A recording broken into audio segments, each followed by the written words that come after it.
and welcome to the Change Life Destiny podcast series. Are you frustrated with the challenges of navigating our healthcare system? We understand, and that's why we're committed to sharing insights into the latest advancements and approaches that are reshaping healthcare.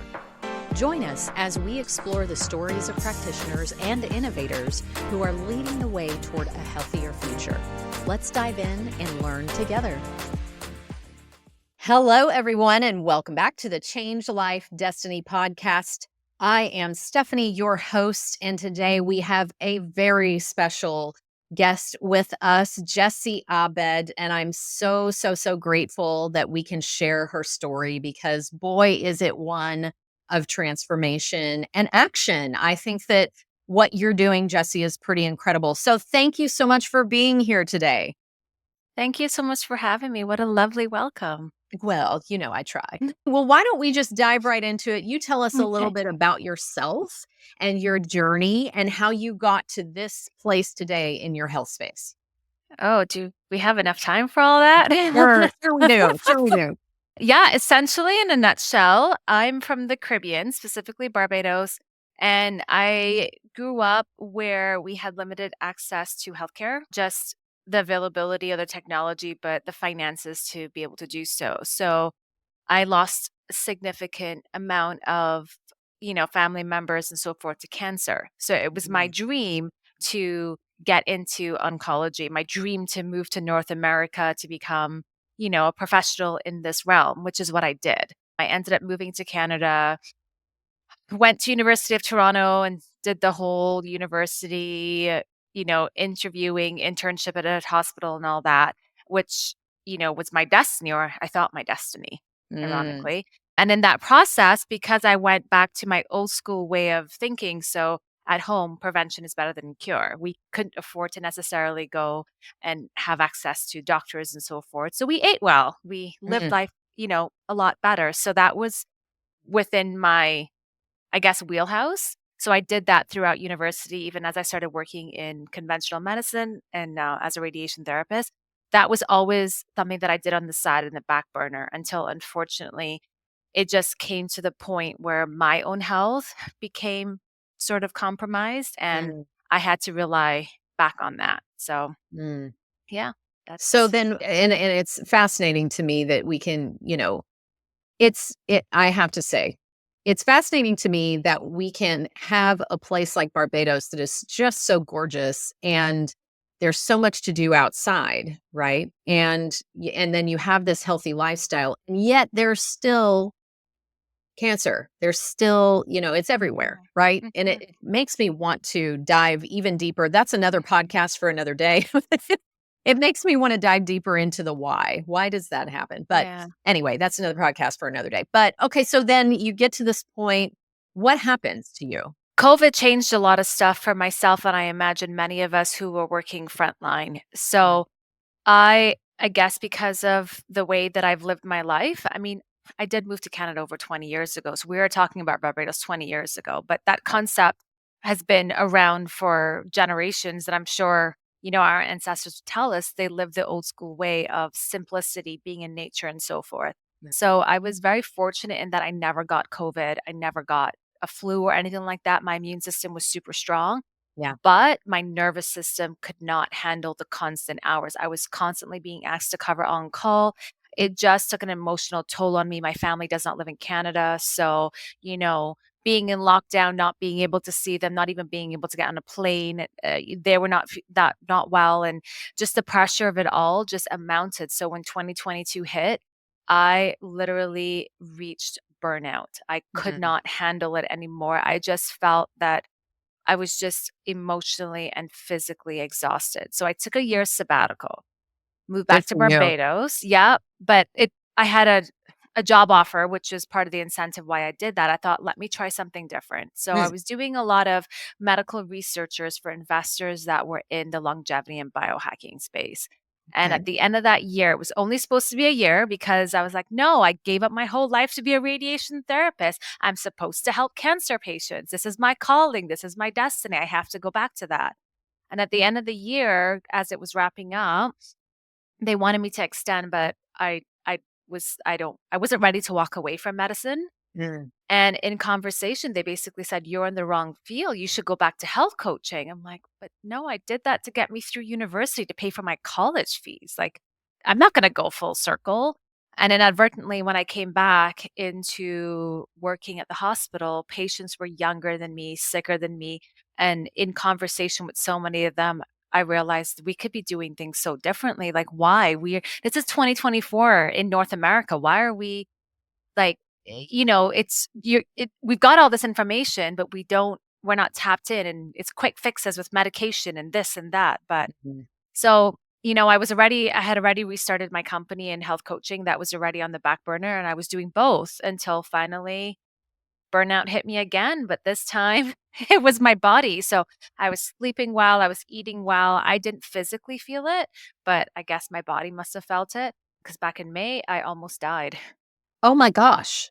Oh, yeah, you Okay. didn't know that. Yeah. Sorry, I caught you off guard with that Whoa, one. whoa. So, Gabber Mate when he says, when the body says no, my body was literally shutting down an hour after I got off the plane.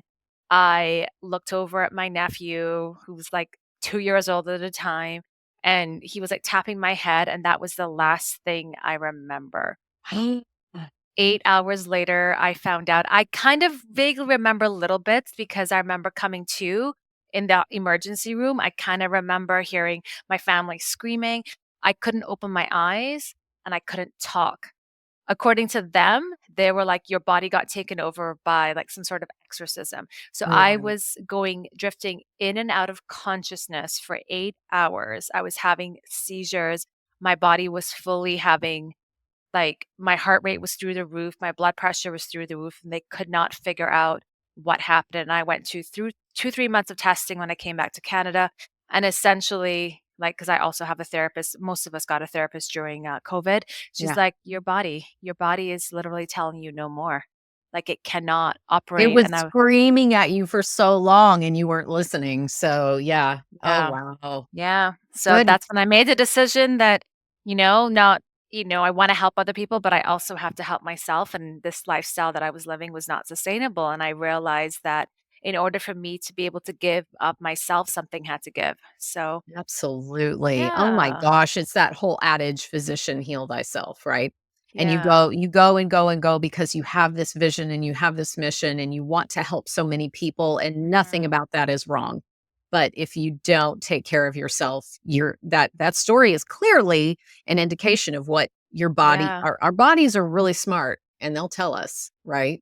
Yeah. I learned the Okay, so hard then way. after the 8 hours, what happens? I mean, I was resting at home and it took me a while to sort of like come to terms because there was one moment where I And were you was in Barbados at this point? I was in Barbados Okay. at this Okay. point.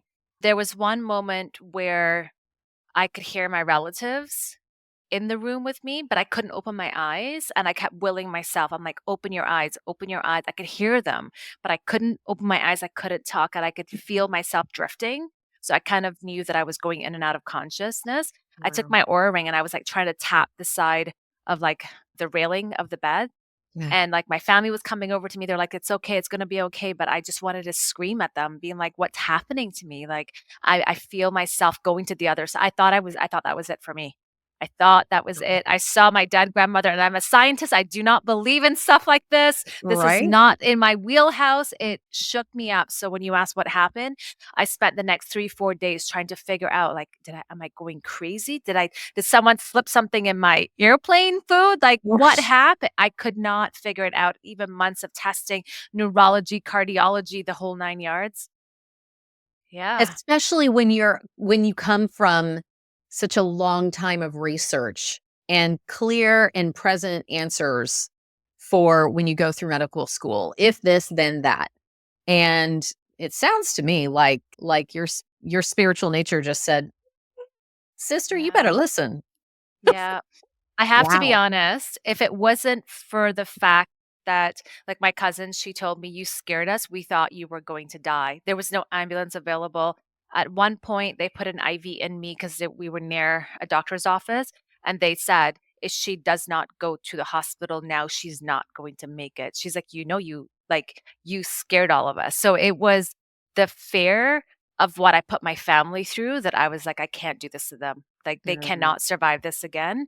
And that was in a good way, it was peer pressure on their part being like, "Jesse, you can't do this. You have to walk away from, your job. It's killing you. You're literally not serving people that way." yeah. So, Well, and it sounds to me like you are the type of person with the personality, again, that you want to serve others. mm, So, it sounds to me that was completely necessary for them to say that to you in order for you to actually hear it, because it tapped into that part of you where mm. you knew that you wouldn't be able to serve your family if you didn't serve yourself first, or look after yourself. Wow. Okay, so then so then take us through past May.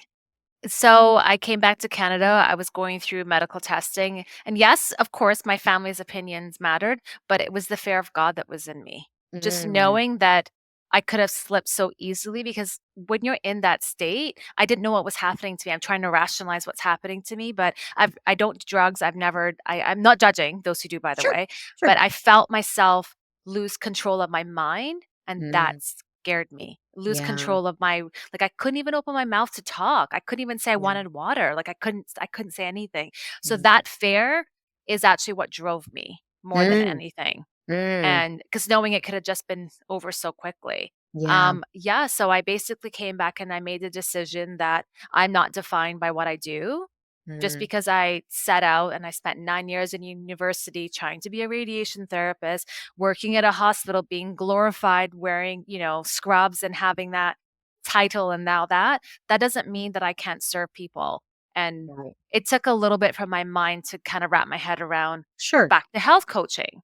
But sure. I'm like, why not? We don't need a fancy title. We don't need degrees. We don't need, a lot of money. We don't need any of this stuff. If you're able to just help one person and that feeling, that's what I was chasing. I realized Mm, for me, it was purpose.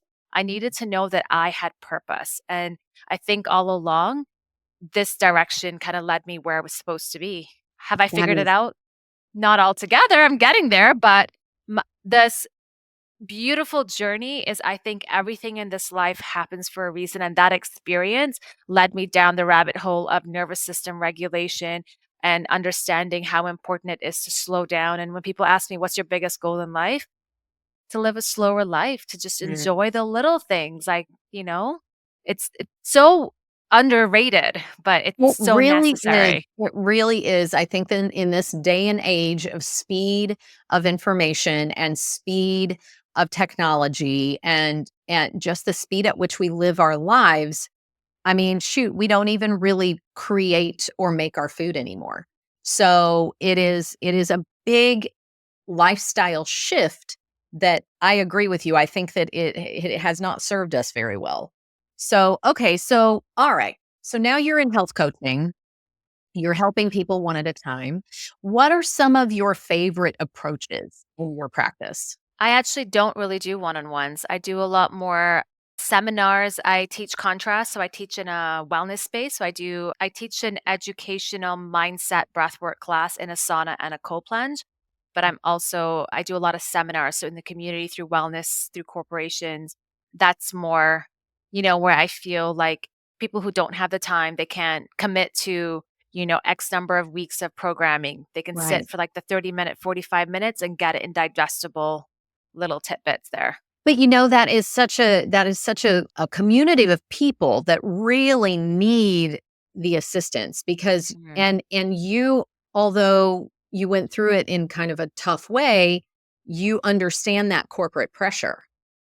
Yeah. So I I fell can into see this how by that would be accident again. It wasn't the right. plan. I was supposed to be coaching one-on-one and group and all that, but inadvertently, with being out in the community teaching my mindset biohacking classes, the desire, people kept asking me for more, but they're like, "We can't commit to a 3-month program. We can't really Yeah. do every week." And I understand that. And I always tell people you have to work with your schedule, because if you do something that's, you're a mom of 4 kids working a corporate company taking care, you can't. Like, Yeah. I can easily say, quit your job. It's not realistic. People No. have to work with what's realistic. Yeah. And I found that this actually was landing significantly better. People were hungry for it. Like I even just got 2 messages this morning. People were like, "When can you come work at my company and do another one? We need it." Like Oh, I it's love it. people love that. I So, love it, I love it. So, yeah. okay, so you did mention a couple of keywords that I recognize. So you're talking about sauna, you're talking about cold plunge, and you're talking about breath work.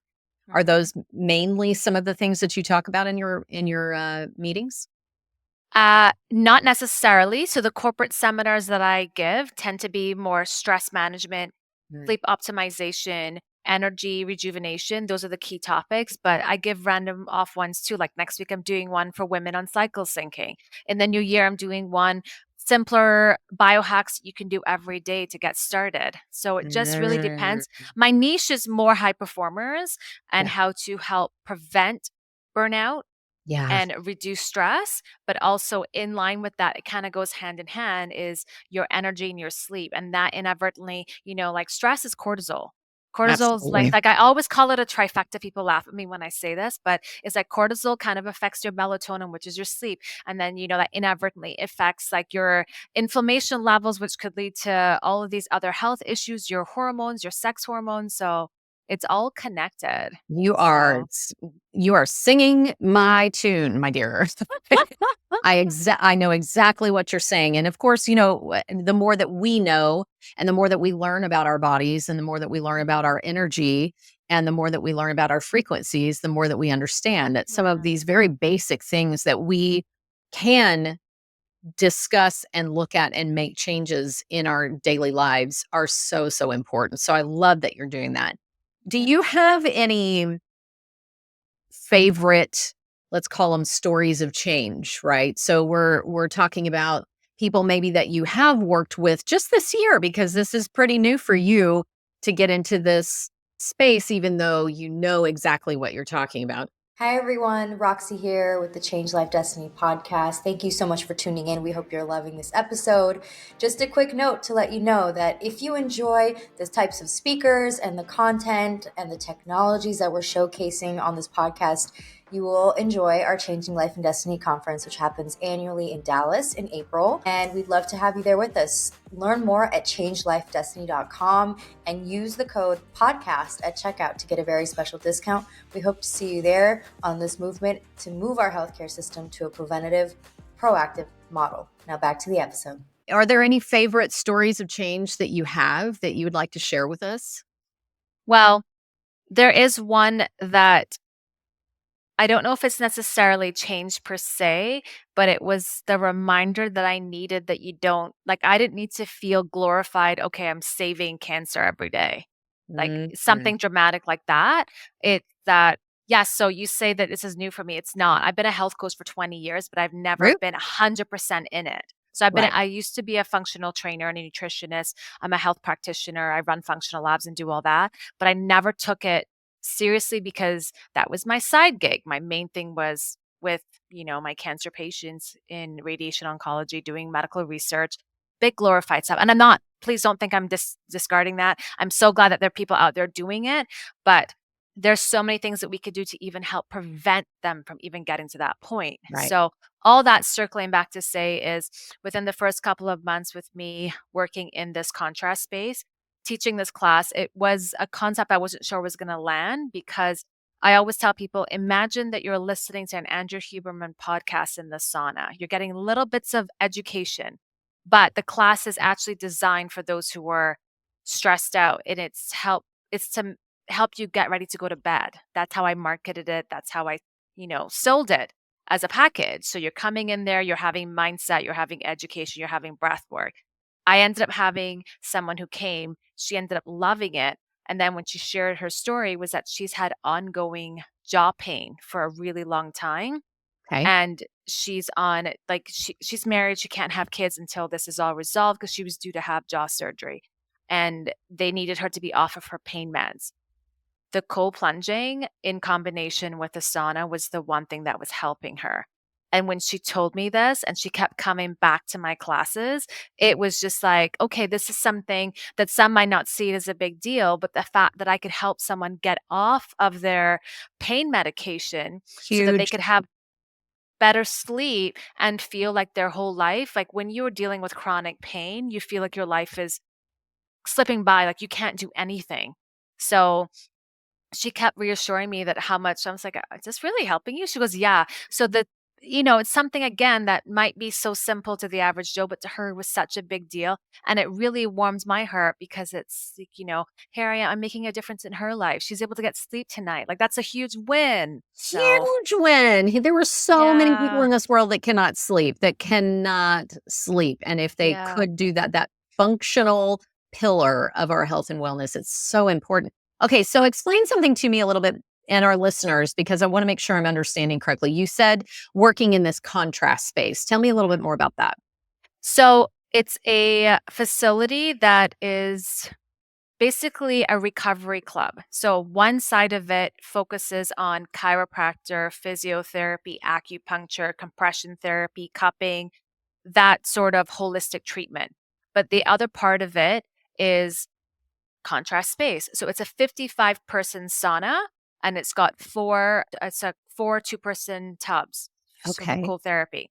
So the way we basically imagine going to a class that cycles between all of it. So we also have a lounging space. So, you show up to the class, we do a little bit of introduction in the lounge, and then we go into the sauna. And it's combining all of these beautiful concepts that we know that's important for longevity and well-being. So in the sauna, I'm putting in aromatherapy on the stove. So you're inhaling that. I'm playing calming music. We're also doing body work. So we're doing some stretching, some slow movement. You're incorporating that with the heat.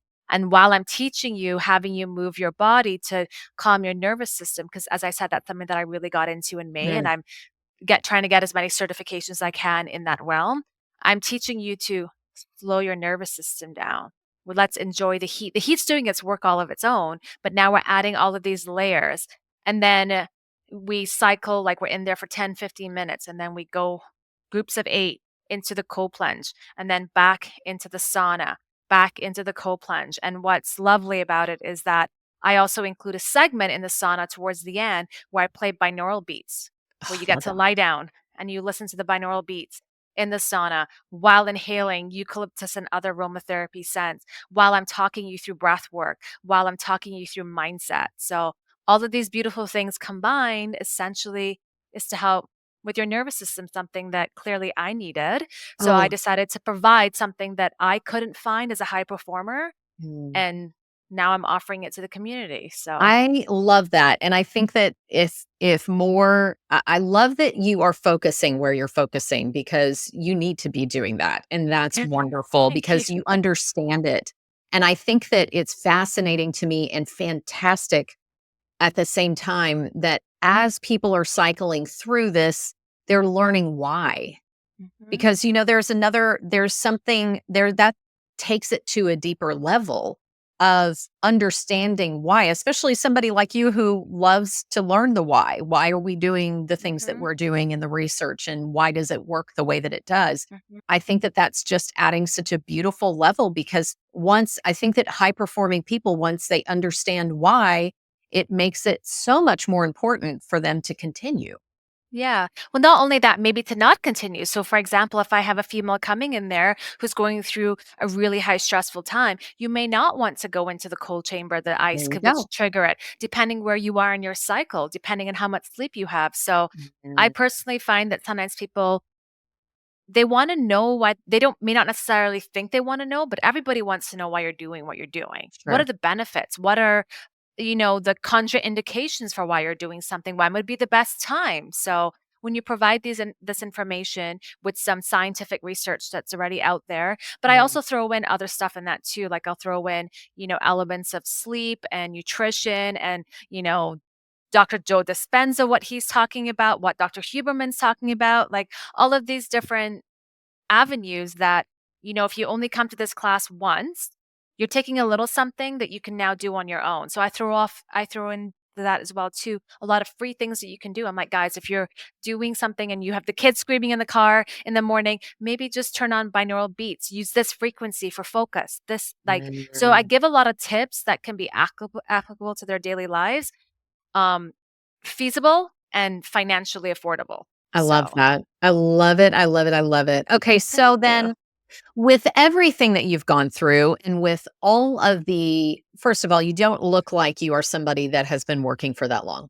First of all, let's I'm in my just put that 40s. out there for Thank you. anybody who does not see her face right now. Just trust me when I say she does not look like she's been doing that long. But since you've had this sort of length of time in this space, what would you say are your aspirations for the future of healthcare, especially when it comes to this idea of prevention and root cause? I think my biggest thing that I advocate for is to provide people with autonomy over their health. You own your health. Mm, You have a right to get the answers that you need. You have a right to make the decision, but it has to be an informed decision. yeah, So, as I said, we are lovely in that 2024, we have all of this access to data. We have all this mm, access to research, but it can be really overwhelming and it can be yeah, very daunting. And I I would hope that in the future, hopefully the very near future, conventional medicine can combine a little bit more with preventative medicine. And, here are things that you can do. Like I just had a consult this morning with someone who's being forced medication on them because, their thyroid values were off a little bit. And it's, we don't have to run to medicine right away. Here right. are things that we can do. Or even if you think that you're fine, there's still a lot of stuff that you can do so simple. Like for myself, I never learned the importance until I was forced to having slower mornings, not being Mhm. rushed. I would rush at 4 a.m. out the door because I either had to jump into the operating room for brachytherapy or my first patient. And it's like, well, if I'm late for that patient, it throws it off. Then that's 40 patients a day and it screws everybody else over and it screws them Stress, over for stress, chemo. stress, stress, It's like the stress. pressure. Yeah, Whereas now it's like, I'm not saying that you necessarily have the luxury for it, but if you're sleeping well, it means you're waking up well. And it's like in that morning, that hour before you have to go into work, before the kids get up, before chaos is happening, you can slow it down, even if it's half an hour, just yeah, to not be rushed. That's like a really big thing. yeah. So, Oh, I love yeah. that. I But love yeah, that. circle back, it's just basically being able to give people the choice and to take control so that they can own their own health because we live, as I said, data. You can get access to your biomarkers, your biometrics, all of this information, it's there. And it doesn't necessarily need to cost a lot. And it's hopefully we can make it more affordable. Like Yeah, there's no reason why you can't go to your doctor and ask your doctor to run, a biomarker panel of like the top 50 to 60 biomarkers so that you can kind of know where you're at. It's yeah. actually saving money. It's saving the healthcare system. But It's true. It's true. But, I think both of us probably have a lot to say about pharmaceuticals and things like that, and where our healthcare industry has come from and where we Mhm. are now. But I love this vision of the future. I love the idea of having a bridge between the two because the two have to exist together. I Yeah. do. I They really I do. And it's possible. I think that's why I struggled so long is being in holistic. Like intuitively, I became a holistic nutritionist while I was studying to be a radiation therapist. And Amazing. even when I went on to do my master's, I wanted to do my master's in oncology. My focus was on cancer exercise and nutrition for patients. Mhm. And I had hoped that it would land, but they're just I don't wanna say there wasn't a buy-in, but I guess the organization didn't really think that that would be of value. They're like, "We're here to treat the cancer." I'm like, "But no, no, no, but when these patients are done, we have to set them up so that they don't come back to us. Right. Like, we have to help in their." So it was my constant struggle even with my patients every day. So I dealt Yeah. a lot. My last rotation was a lot of the head and necks where they had tracheostomies in, they had G tubes in, so they were depending on Ensure, like or Boost. I don't know if you have that. Oh, It's yeah. Yeah, basically yeah, yeah, yeah. canned. I was like, "You don't need to do that. That's pure sugar. You're not helping your Mhm. cells. You're not helping your body. You could be doing this." So I felt this constant tug.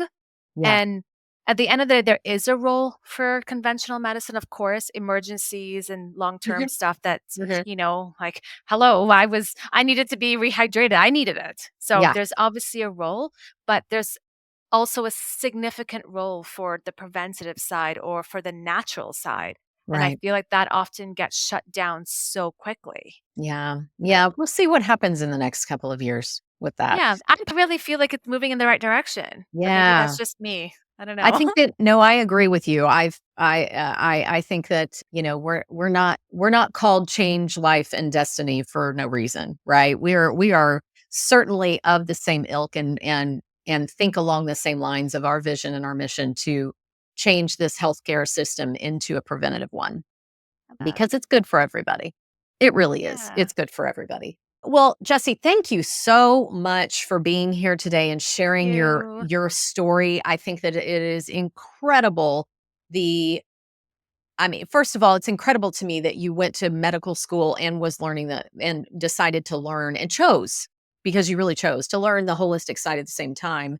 That is just a beautiful way for you to live your life and for your story to be where it is today and to be able to help people in the way that you are. So thank you so much for that. And if you are in the Toronto area, we will definitely put in the show notes where you can go find Jessy and see if it's a good fit for you and learn from her. So, and if you have Yeah. any, do you see people virtually as well?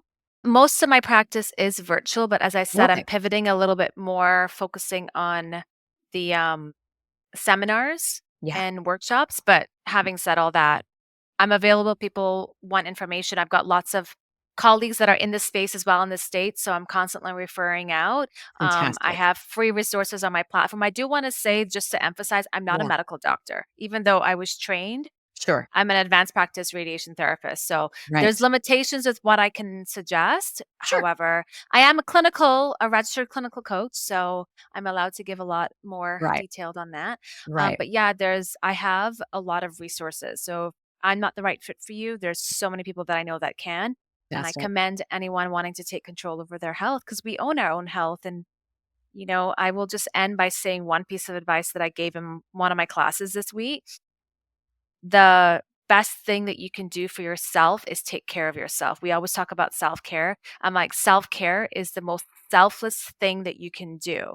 And I learned the hard ways because when you are faced with that, where you're not able to serve others, you are robbing this world of what you can give them. So please take the time to take care of yourself because people depend on you and the world needs more of you. There's only one of us. So Mm. I'll end on that beautiful note. Woo, I love it too. Giving me the goosies. I love it. Well, thank you, Awesome. Jesse. Thank Thank you you. for Such an sharing honor. today. Thank you. Thank you. Take care. Thank you for tuning in to the Change Life Destiny Show. We hope you found today's conversation enlightening and empowering. Be sure to join us each week for more thought-provoking discussions and inspiring stories. Don't miss out on staying up to date with the latest in healthcare innovation. Subscribe to our podcast and visit us at changelifedestiny.com to explore more about the practitioners, technologies, and how you can take control of your health journey.